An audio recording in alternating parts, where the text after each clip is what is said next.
¿Cómo están? Muchas gracias por acompañarnos en este nuevo programa de Horizonte Sur Global, como todos los viernes emitiendo por la pantalla de Barricada TV. Vamos a meternos en este programa, vamos a intentar indagar y analizar sobre lo que es la relación, el vínculo comercial, la guerra por la disputa en torno a la hegemonía mundial que hay entre Estados Unidos y China. Y para eso vamos a tomar como excusa, llamémosle, en primer lugar, lo que tiene que ver con el resultado de la elección presidencial en Estados Unidos, que como sabrán se impuso allí el candidato republicano Donald Trump. Pero, en segundo lugar, vamos a hablar un poco sobre las declaraciones que tuvo el presidente electo de Estados Unidos, que asume el 20 de enero del año que viene, en la cual anunció que va a poner aranceles de hasta un 25% a los productos provenientes de Canadá y de México y de un 10% a los que vengan de China. Cabe recordar que China, los productos chinos ya tienen de por sí aranceles. Bueno, a eso se le sumaría un 10% extra. Esto es lo que manifestó Trump hace tan solo algunos días. ¿Y cuál es la razón que él dio para que se avance en este tipo de aranceles? Bueno, lo que sostuvo el líder republicano es que tanto México como Canadá no están haciendo lo suficiente para frenar la migración y la entrada de drogas a Estados Unidos. Y respecto a China, lo que sostuvo es que es uno de los principales países productores de fentanilo, ¿sí? Que es una droga fuertísima que está causando estragos en Estados Unidos. Vale recordar y decir que Trump basó su campaña en lo que tiene que ver con tomar medidas de tipo proteccionista, ¿sí? Para frenar, por un lado, las importaciones y avanzar en ese sentido en una reindustrialización de los Estados Unidos.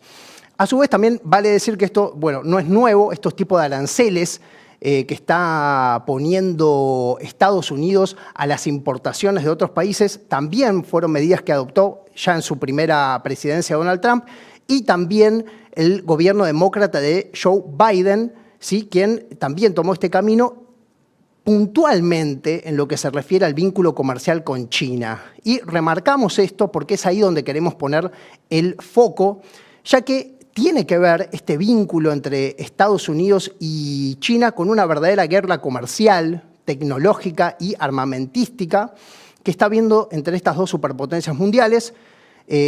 Vamos a aportar un dato para dar cuenta de esto, ¿no? O sea, el vínculo comercial entre ambos países al año 2023 es claramente deficitario para Estados Unidos, en el cual el saldo negativo fue de 279.000 millones para Estados Unidos, como para aportar un dato. A su vez también hay una respuesta por parte del gobierno chino a los aranceles y a las distintas medidas que está tomando el gobierno de Estados Unidos contra las importaciones chinas. También China ha puesto aranceles a los productos que vienen de los Estados Unidos. Y también vale decir que el gigante asiático está avanzando comercial, tecnológicamente de una manera muy importante, lo cual supone una amenaza para los Estados Unidos, ¿sí? Lo que estamos viendo, como decíamos entonces, es una reconfiguración de la economía mundial, donde estas medidas de tipo proteccionista parecen poner un límite a lo que era el desarrollo de la globalización, ¿sí? Esta nueva presidencia de Trump abre enormes interrogantes sobre lo que podía pasar a nivel global, tanto en la economía como en la disputa entonces con China, y también esta puja por el liderazgo global que también tiene repercusiones en América Latina. Solo para dar un dato que aporta la CEPAL, el comercio entre América Latina y China se multiplicó 35 veces en las últimas 2 décadas, ¿sí? Como para tomar en cuenta la relevancia que pasó a tener China para los países de América Latina. Bueno, para hablar un poco, para profundizar un poco sobre estos temas, es que tiene la amabilidad de atendernos Gabriel Merino. Él es doctor en Ciencias Sociales y licenciado en Sociología, investigador del CONICET, que se ha dedicado a investigar especialmente lo que es la geopolítica mundial, poniendo el foco también en China. Actualmente está presentando una serie de cuadernos que se llaman China en el desorden mundial, del que él es uno de los coautores. Está disponible en la página de los compañeros de Tricontinental para descargarlo y leerlo, súper interesantes. Gabriel, ¿cómo andás? Te agradecemos muchísimo por tu tiempo. Hola, ¿qué tal? Un gusto estar con ustedes. Muchísimas gracias, Gabriel. Bueno, arranco entonces con la primera pregunta y tiene que ver un poco con lo que decía hace algunos minutos, estos aranceles que está poniendo Trump o que quiere poner Trump hacia China, México y Canadá. Queríamos preguntarte un poco qué efecto pueden tener estas medidas, si ves que son realizables, si son más bien una amenaza o si realmente pueden llegar a concretarse y qué efecto tendrían, ¿no? Bueno, a ver, es probable que tengan un poco o sea, que se concreten y que a su vez funcionen como una amenaza, ¿no? Ya lo vimos en el mandato anterior de Trump, que arrancó también, cuando arrancó la guerra comercial, con un foco en China, pero que también golpeó a México, a Europa, a Japón, a Canadá. Es decir, es una guerra comercial general, no es meramente contra China. China es el foco principal porque China es el rival sistémico de Estados Unidos, porque China además tiene un Producto Bruto Industrial que es el doble del Producto de Estados Unidos, o sea, pero lo duplicó. Entonces ya es la fábrica del mundo y bueno, con todo lo que eso implica, ¿no? Ahora no se restringe solo a China. Lo que hizo en ese momento Trump y lo que va a volver a hacer es patear el tablero, poner altos aranceles y después negociar cuestiones específicas. Entonces tenemos que ver los dos elementos. Uno, que es el carácter estructural de esta medida, que tiene que ver con el declive de Estados Unidos en la cuestión industrial, el declive productivo de Estados Unidos, el declive de su competitividad en materia industrial, por lo menos en un conjunto de ramas. Eso lo expresa Trump. Trump expresa políticamente, ¿no?, la articulación de sectores industriales que fueron perdiendo posiciones a nivel global, también dentro de la economía estadounidense. De alguna manera expresa el llamado Rust Belt, como se le dice ahora, el cinturón del óxido, en lo que antes era el cinturón industrial estadounidense, así, ¿no? Eh, Como una forma, ¿no?, irónica de lo que aconteció en toda esta región que era el corazón industrial de Estados Unidos. Pero bueno, ahí hay una tendencia más y una dinámica más estructural. En Estados Unidos necesita eso y por eso también no solo va contra China, sino que va contra socios fundamentales o incluso vasallos en términos geopolíticos, como en el caso de Europa Occidental o también, ¿no?, México y con esta excusa de las drogas, de la seguridad nacional o de un conjunto de elementos, pero que hay razones económicas muy profundas en eso. Sí hay una cuestión de seguridad nacional que advierte muchos sectores del Pentágono, que es sin una base industrial fuerte y con esta debilidad industrial estructural, es un problema, ¿no?, después para la defensa, porque después no podemos hacer las armas necesarias para defendernos, algo que se ve en parte en la guerra en Ucrania, ¿no? Una Rusia que tiene la capacidad de producir tres veces más rondas de artillerías que la OTAN en conjunto, y encima las produce a 3 veces menos su precio, a 1.500 dólares cada ronda. Entonces, bueno, eso es clave. Y después la cuestión coyuntural, las negociaciones que tenemos que ir viendo, ¿no? Cómo eso se va a ir aplicando y qué implica esa aplicación en cada caso. Yo creo que tiene un problema Estados Unidos que yo aumento barreras proteccionistas, pero no eso inmediatamente no se traduce y no se tradujo ya en mayor productividad industrial, tampoco en una gran sustitución de importaciones. Muchas veces se cambió de dónde venían los productos, ponerle de México, pero vos ves que México aumentó enormemente las compras a China, entonces medio que México intermedia, ¿no?, entre Estados Unidos y China, eso se vio bastante. Eh, entonces, después, bueno, Trump con esto hay que también entender que hay una cuestión o un objetivo de recaudación en estas políticas.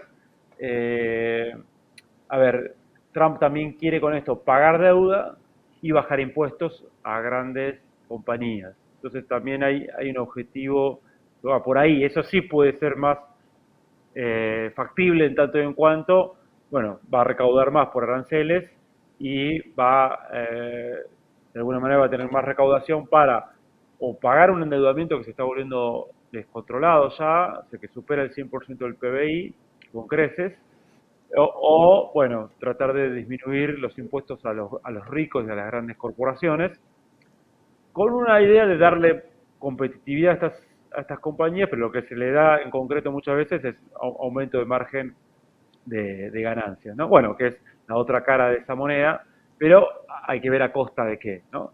La, Y, la, y bueno, sí. No, lo que te quería preguntar en tono con esto que nos venías diciendo era, bueno, el eslogan de Trump es volver a ser grande a Estados Unidos, volver a ser grande a América otra vez. ¿Crees que este tipo de medidas son el camino para llegar a eso o lo que van a hacer es seguir profundizando el declive que ya se está viendo en Estados Unidos? Bueno, yo soy escéptico para- en qué medida esto puede frenar ese declive relativo. Sobre todo si hay que ver qué hace, ¿no? Eh, Porque hay un problema ahí de que, bueno, además va a ir acompañado de esto de financiamiento en ciencia, en tecnología, ¿no? En achicamiento estatal, como dice Elon Musk. Porque si eso es así, esto va a profundizar esa tendencia. Eh, Porque si algo se ha cuidado Estados Unidos en su aplicación de las políticas neoliberales, es que esas políticas neoliberales no afecten capacidades estatales estratégicas, como inversión en defensa, en tecnología. Bueno, ahora parece que sí, entonces ahí va a tener un problema bastante grande. Por otro lado, si realmente Estados Unidos quisiera, digamos, recuperar capacidad industrial y competitividad, además de una enorme inversión en ciencia y tecnología que es necesario, eh, necesitaría un gran reacomodamiento económico, es decir, frenar la lógica de la financiarización. Porque esa expansión financiera tan grande, ese anabólico financiero que permanentemente, y sobre todo desde el 2008, se exacerbó enormemente, ¿no? Que meten en la economía, lo que hace también es generar una burbuja nominal, o sea, una burbuja de precio, una burbuja de consumo, eh, que va en detrimento, ¿no? De tus capacidades, de las capacidades productivas y de la competitividad productiva. Entonces ahí yo veo cierto problema. De hecho, ya Trump no pudo en su primer mandato avanzar demasiado en este sentido. Al contrario, generó más burbuja de consumo, ¿no? En esa dinámica en la que está Estados Unidos muy metido, pero no pudo de alguna manera frenar, o por ejemplo, no pudo hacer el nearshoring que esperaba, que era recuperar, ¿no? Industrias para Estados Unidos o para socios en detrimento de China. Entonces yo lo veo como bastante escepticismo por las características del programa, aunque puede tener algunos resultados puntuales, pero lo veo escéptico de forma estructural. No sé cómo de esta manera va a detener, por ejemplo, que ya más del 50% de la industria está en Asia o que China e India dinamizan, son los grandes dinamizadores de la economía mundial. En ese sentido, consultarte también qué papel juega justamente China, ¿no? En este proceso de declive de Estados Unidos. Y bueno, China es la contracara, ¿no? O sea, el declive relativo de Estados Unidos se explica en gran medida por el ascenso relativo de China y los emergentes, también por decirlo, pasa que, bueno, China ahí se destaca.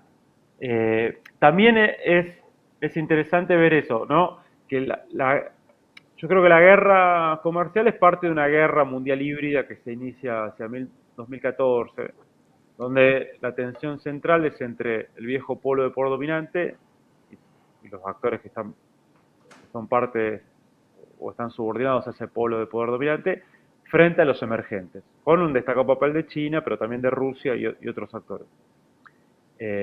Ahora bien, esa tensión y esa guerra mundial híbrida, digamos, que, la, que, que se genera el calor también de todas estas políticas de contención o para tratar de detener las tendencias, muchas veces en lugar de detener estas tendencias, las aceleran. Y un ejemplo es la guerra comercial. Mira, la guerra comercial tenía como uno de sus objetivos centrales, es también por detrás, una guerra tecnológica, impedir que China avance tecnológicamente. Y uno de los focos de la guerra comercial desde sus inicios fue la gran empresa de tecnología de telecomunicaciones Huawei, ¿no? Huawei la desarrolladora de la red 5G, ¿no? Que realmente es inmensamente más competitivo que cualquier par occidental en esa cuestión y ahora en otras ramas también. Entonces se estimaba que, bueno, con esto iban a matar a Huawei, ¿no? O la iban a detener, o se iba a tratar de tener que recuperar eh, en 6 años, y iba a tener que hacer toda una cuestión muy de reingeniería. Bueno, lo cierto es que hoy Huawei, lejos de, de quedar derrotada, está en un nuevo apogeo, ha avanzado en otros sectores tecnológicos de punta, es parte, ¿no? De una transición tecnológica enormemente importante en China. Entonces, lejos de detener ese desarrollo, medio que lo aceleró. No sé, Huawei está presentando un teléfono, el Mate 60 Pro, que tiene adentro tecnología de semiconductores ultra avanzados, que era lo que supuestamente tanto la guerra comercial lanzada por Trump como después la guerra tecnológica de Biden iban a impedir que China desarrolle, ¿no? Capacidades de semiconductores avanzados de forma autónoma. Bueno, entonces China está teniendo la capacidad de no solo enfrentar esas guerras en su contra, ¿no? Como parte, como foco central de esta guerra mundial libre o como uno de los focos centrales, sino incluso a veces avanzar o que estas políticas terminan siendo un boomerang, porque aceleran procesos, como aceleró también China, por ejemplo, frente a un norte global cada vez más hostil, las relaciones con el sur global, ¿no? Ya el comercio con el sur global es más importante que con el norte global. Entonces, bueno, esto es lo que es la dinámica que estamos viendo. En ese sentido, queríamos consultarte un poco cómo estabas viendo, en los 2000 se hablaba de la globalización como bueno, la forma imperante en la cual avanzaba tanto la economía como distintos desarrollos del mundo, y hoy por hoy tenemos, por un lado, a Estados Unidos que toma estas medidas que podríamos llamar de corte proteccionista, y también una China que tiene un desarrollo muy centralizado, estatal. En ese sentido, la pregunta pasaba bueno, ¿qué pasó con ese ideario globalizador? ¿Se puede decir que este es el inicio del fin de esa idea globalizadora? Lo que yo creo que desde 2008 está completamente en crisis es la globalización neoliberal conducida por el norte global y ese formato de globalización. Eh, y hay un estancamiento de de la fórmula de la globalización bajo ese formato, ¿no? Que al crecimiento de la economía mundial le correspondía una duplicación del crecimiento del comercio y una triplicación de la inversión extranjera directa, comandados por las transnacionales del norte global. China supo acomodarse en ese proceso, pero sin adoptar las políticas del consenso de Washington y manteniendo una fuerte política de desarrollo nacional, soberanista, ¿no? Donde la recepción de inversiones extranjeras en su propia economía estaban condicionadas a, bueno, hacer empresas y asociaciones en conjunto con las extranjeras, seguir fortaleciendo el sector público, seguir teniendo planes quinquenales y planificación estatal, ¿no? Contar con unas empresas estratégicas de estados muy fuertes, o que las empresas extranjeras que invertían en su país no solo transfieran tecnología, sino además reinviertan utilidades dentro de la propia China. Bueno, todo se mantuvo una estrategia. Ahora lo que estamos viendo es que sigue habiendo una economía profundamente interdependiente. Seguimos estando en una economía mundial con su división internacional del trabajo, con muchos cambios, ¿no? de placas tectónicas, ¿no? Con muchos cambios estructurales. Insisto que la dinámica de la acumulación de la economía mundial se trasladó a Asia-Indo-Pacífico y ¿no? La industria también se ha trasladado a Asia. Necesitamos una economía post-occidental en ese sentido y cada vez más, ¿no? No comandada exclusivamente por el norte global. Entonces, hay otra forma de organizarse esa economía, pero esa globalización que conocimos está mucho más golpeada. Yo lo que no veo, me parece, es una economía de bloques cerrados, una economía fracturada, como si fuera... Sí, vemos ciertos procesos de re-regionalización en muchos aspectos, pero no una fractura total, y tampoco tenemos que pensar una dinámica en ese sentido como en la Guerra Fría, ¿no? De dos bloques separados. Me parece que eso no hay condiciones de que se desarrolle, y en todo caso lo que estamos viendo, lo que algunos autores llaman una globalización con características chinas, o una globalización comandada por China y los poderes emergentes, como los BRICS o BRICS Plus, ¿no? Ahora el BRICS más, o sea, el BRICS expandido, y otras formas de organizar la economía y la política mundial que están emergiendo, ¿no? Como de los emergentes y sobre todo de China. En ese sentido, hablabas recién de cómo creció el vínculo comercial entre China y el sur global y quería preguntarte, ¿no? ¿Qué oportunidades de crecimiento crees que puede tener América Latina dentro de esta puja entre China y Estados Unidos? ¿De qué depende que pueda concretarse ese crecimiento? Hay sectores que plantean, ¿no?, una nueva dependencia, llamémoslo. En este caso, bueno, antes pasaba a ser con Estados Unidos y ahora pasaría a ser con China. Entonces, un poco la pregunta sería, ¿qué vínculos crees que proponen tanto Estados Unidos como China para América Latina? Bueno, yo hablo de un trilema que tiene la región, me gusta ponerlo en esos términos, con sus matices, pero con una forma de entenderlo, que es que América Latina queda como patio trasero del polo en declive, muy condicionada geopolíticamente o limitada para ser parte de estas tendencias emergentes y en ascenso, vamos a vivir una profundización del proceso de periferialización, ¿no? Estancamiento económico, eh, pérdida de capacidades productivas, pérdida de capacidades socioestatales, mayor colonialismo cultural, o sea, va a quedar como periferia o patio trasero de un pueblo en declive, con todo lo que eso significa. Después yo creo que América Latina, o sea, la dependencia guarda relación también a una inserción dentro de la economía mundial, más allá de cuáles sean los centros, ¿no?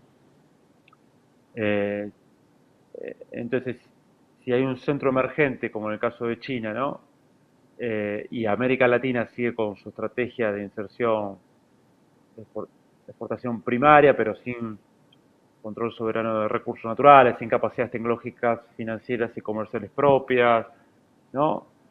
Sin constituirse como polo emergente, sí, se va a dar una dinámica de neodependencia. Quizás neodependencia porque no hay una, en el caso de China y de estos emergentes, no hay una lógica, un patrón imperialista como en Occidente, sino no se refuerza esa simetría, esa dinámica económica desde un conjunto de presiones, intervenciones o acciones político-militares o político-estratégicas, ¿no? El imperialismo en Occidente funciona como un elemento central para instituir esas relaciones centro-periferia y esas relaciones de dependencia y a su vez disciplinar cuando esas son desafiadas. En este caso no hay eso, digamos, no, es otro patrón de desarrollo muy distinto, pero sí puede haber una dinámica obviamente de neodependencia si uno no altera ese patrón, esa inserción. Y de hecho lo estamos viendo. Incluso muchos proyectos de elites de los grupos de poder tradicionales, ¿no? Las oligarquías locales latinoamericanas, intentan a veces un híbrido entre un alineamiento con Washington, con Estados Unidos, ¿no? Con el occidente geopolítico, ¿no? Un alineamiento ahí en términos geopolíticos, pero ¿no? Sin perder o tratando de profundizar con contradicciones los vínculos con China para darle viabilidad a las propias economías, porque es ahí donde crece el comercio, donde puede haber algún aumento de la inversión en términos reales en sectores productivos o en infraestructuras. O sea, lo que acabamos de ver, ¿no? La inauguración de un enorme puerto, el más grande de Sudamérica en el Pacífico, en Chancay, en Perú, o los 37 acuerdos que hizo China con Brasil. Esa dinámica la tiene China. Por lo general Occidente no te va a hacer una inversión de ese tamaño, no está en ese ciclo económico de gran expansión de las fuerzas productivas, está en otra película. Sí, por ahí mantiene el stock de inversiones, hay un sector financiero muy dinámico en Occidente y donde haya bicicletas financieras se van a meter, pero bueno, eso va de China. O una tercera opción, que es una América Latina por lo menos en América del Sur o algunos de sus países, tratando de construir un polo emergente, en todo caso aprovechar la relación con China, pero para hacer un poco lo que China hizo con el norte global, en el sentido de, bueno, la inversión que sea con empresas conjuntas, con transferencias tecnológicas, con manejo soberano de recursos naturales, y que esas rentas vayan a mejorar nuestras comunidades locales, que sea cuidando el ambiente, que no sea un ultra extractivismo de recursos, que sea complejizando nuestras estructuras económicas y sociales, aumentando, ¿viste?, la productividad, las cadenas de valor a nivel local, la integración regional. O sea, lo que uno puede hacer va a depender en gran medida de lo que hagan nuestros pueblos, hacia donde definan ir y caminar nuestras sociedades, nuestros pueblos. Lo que sí, lo interesante es que la ventana está abierta y tiene una gran oportunidad en América Latina porque justamente América Latina es una periferia fundante y constitutiva del occidente geopolítico, donde empieza, ¿no?, la emergencia del occidente geopolítico hace 500 años, empieza con la colonización de América Latina. Y un problema eterno de América Latina para sus procesos de autonomización, de liberación, etcétera, fue la dependencia económica con ese occidente geopolítico, o sea, la subordinación económica, porque bueno, si querías independizarte iba a tener bloqueo tecnológico, embargos, problemas de comercio, incluso seguimos teniendo esos problemas, esa dinámica, pensemos en el bloqueo a Cuba, ¿no? Pero ahora hay otro mundo, otras realidades que permiten quizás otros márgenes de maniobra, pero bueno, hay que ver cómo eso se pone en práctica. Clarísimo, Gabriel. Quería llevarte ahora a otra disputa que está teniendo lugar en estos momentos, ¿no?, que tiene que ver con la guerra entre Rusia y Ucrania. Y en ese sentido preguntarte un poco, con el ascenso de Trump, ¿cómo estás viendo un poco su rol en esta disputa? ¿Cuál es la lectura que crees que va a ser el trumpismo de Rusia, del rol de Vladimir Putin allí? Bueno, yo creo que el trumpismo, primero el trumpismo entiende que en tres frentes no se puede combatir intensamente. Y tres frentes sería Medio Oriente, Asia Pacífico y el este de Europa. Yo creo que van a priorizar Medio Oriente, o yo lo prefiero llamar la región central de Afro-Eurasia, por donde está ubicada. Si vemos de otra manera el mapa, Medio Oriente es una perspectiva occidental, pero bueno. Si digo centro de Afro-Eurasia nadie va a entender nada, si no aclaro, porque así estamos, ¿no?, formateados, colonizados. Pero bueno, lo que pasa ahí va a intensificar ahí, y en Asia Pacífico, también en Taiwán. Eso más o menos va a tener muchas semejanzas con lo que vienen haciendo los demócratas globalistas y halcones liberales que están con Biden. Sí creo que entiende que hay que acordar por lo menos un alto el fuego en Ucrania, que esa guerra ya está perdida, digamos, o por lo menos los objetivos que Occidente geopolítico se había puesto, no, muchos de ellos, algunos sí los cumplieron, ojo, porque por ejemplo fracturar la relación Rusia-Europa y sobre todo Rusia-Alemania sí se cumplió, pero otros, lejos de cumplirse, aceleraron, como veíamos en el caso de China, tendencias contrapuestas. Por ejemplo, el vínculo de Rusia con China, pero también con India y con Irán. O no el desarrollo de todo un multilateralismo multipolar, como los BRICS extendidos, o el fortalecimiento del Banco de Desarrollo, que van en contra de los objetivos de Occidente.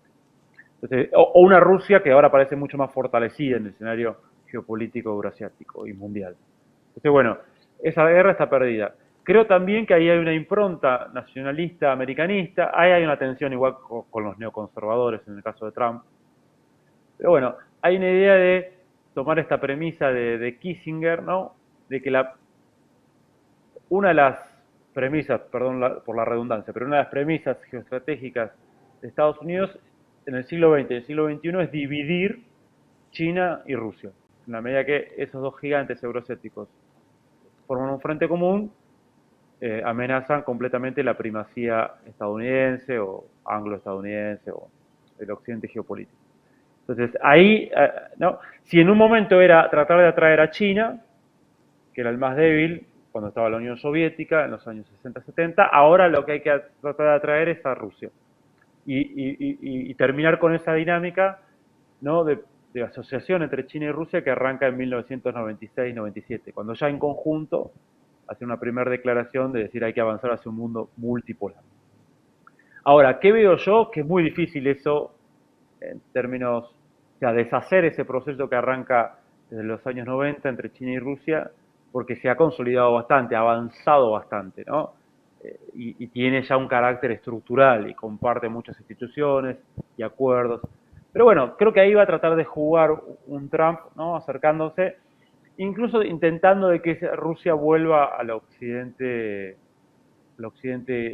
geopolítico y deshacer errores garrafales que cometió la administración Biden y los globalistas. Hay que ver si, ¿no?, en qué medida eso después es realizable. Insisto, yo creo que ha avanzado demasiado toda otra dinámica de poder en Eurasia que hace mucho más difícil. Es decir, no es lo mismo el mundo de los 60-70 que el mundo actual, incluso porque materialmente es completamente distinto. Cuando vos decís, bueno, Kissinger pensó y Nixon, ¿no?, hay que traer a China y aprovechar esta tensión entre China y la Unión Soviética para traer a China ¿no?, a Estados Unidos y que se fracture o que se termine de alejar la Unión Soviética.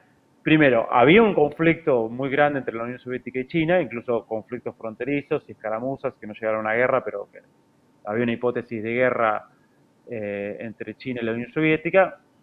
Segundo, la Unión Soviética ni por casualidad tenía el poderío económico, productivo, comercial que hoy tiene China. China es el principal socio comercial a nivel mundial, o sea, principal potencia comercial, quiero decir, a nivel mundial. Y ya, por ejemplo, un dato, el vínculo comercial entre China y Rusia ya prescindió prácticamente de divisas extranjeras en un 90%. Entonces, hay otra solidez. No quiere decir que no haya contradicciones, pero hoy son secundarias. Pero bueno, vamos a ver qué hace Trump. Trump lo va a intentar. Gabriel, te agradecemos muchísimo, la verdad que da para seguir hablando un buen rato, pero bueno, se nos acaba el tiempo y seguramente te estemos llamando en otro momento. Te agradecemos muchísimo por tu tiempo para esta entrevista. Bueno, les mando un gran abrazo y hasta la próxima. Abrazo grande. Bueno, nosotros nos despedimos de esta manera, no sin antes recordarles que se pueden sumar a la comunidad BTV, esta herramienta que hemos creado para todos aquellos que quieran realizar algún aporte económico que nos ayude a poder seguir sosteniendo este espacio, a poder seguir llevando adelante estos debates, estas preguntas que nos hacemos, que en muchos casos no se ven en la televisión. Bueno, si nos quieren dar una mano, está abierta la puerta a través de la comunidad BTV por un monto muy pequeño o grande, lo que ustedes quieran aportar en realidad nos viene muy bien para poder seguir trabajando desde este canal, desde Barricada TV. Nos vemos entonces el próximo viernes para muchísimo más Horizonte Sur Global.